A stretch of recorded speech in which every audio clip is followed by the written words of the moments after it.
Well, looking back at the Hex and obviously finishing it on top of the group is something that we worked hard for, and I think we deserve to be the #1 right now in the CONCACAF region.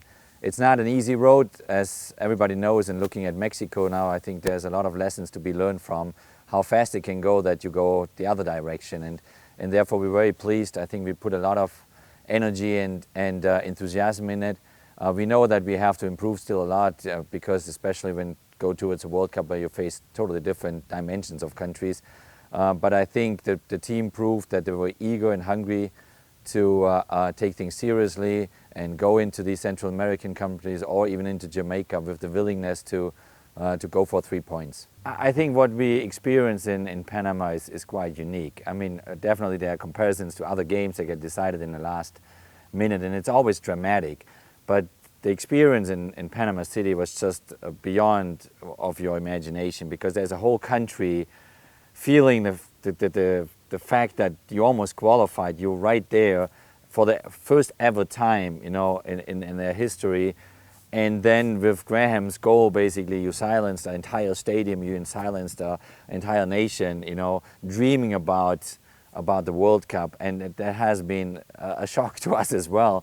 But I think when you look a little bit deeper into this whole case, when you lose a game like that in the last minute or you give it away, there are reasons for it. And I think that Panama simply got carried away emotionally after they scored their second goal. They emotionally thought, okay, we are there now. They almost kind of switched off. They almost thought, okay, it's these couple of minutes, you know, it doesn't really matter anymore. Instead of refocusing and saying, okay, we kick the ball in the stand, we're going to bunker in, we're going to play on time, and just let's get it just over with.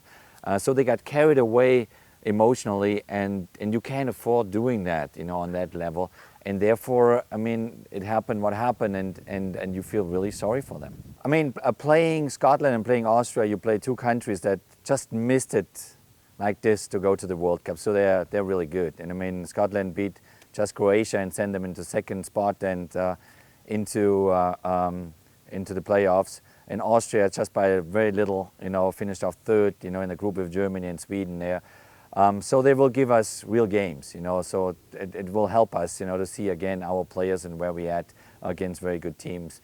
The fact that MLS scheduled their playoffs according to our schedule, I think is a tremendous plus. It's really very respectful, and that gives us the chance to take some MLS players with to Europe. How many we will take, we'll see. We see, you know, how things are going for every individual player, but I think it's a really good sign from MLS, looking at our schedule, respecting the FIFA fixture dates there, and give us the option to take MLS players with us to Europe.